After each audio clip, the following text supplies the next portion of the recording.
আছো, আশা করি তোমরা অনেক ভালো আছো। তা আজকে আমার শরীরটা বিশেষ ভালো না।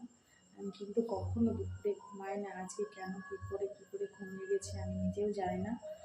এই তো উঠলাম, এখন এসেছি চা করতে। এই যে দুধটা জ্বালিয়ে রাখলাম আর মটরটা সিদ্ধ করলাম, এখন করবো চা। তোমরা কে কে খেতে চাও চা, চলে এসো।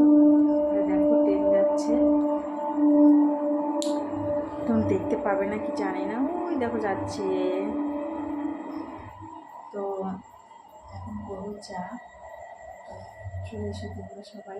হ্যাঁ, তোমাদের কাদের কাদের চা খাওয়া হয়ে গেছে একটু কমেন্ট করে জানিও, ঠিক আছে? তোমার গলার ভয়েসটা বুঝতেই পারছো কেমন। আমি ঘুমাই না, যেহেতু আজ একটু ঘুমিয়ে পড়েছিলাম।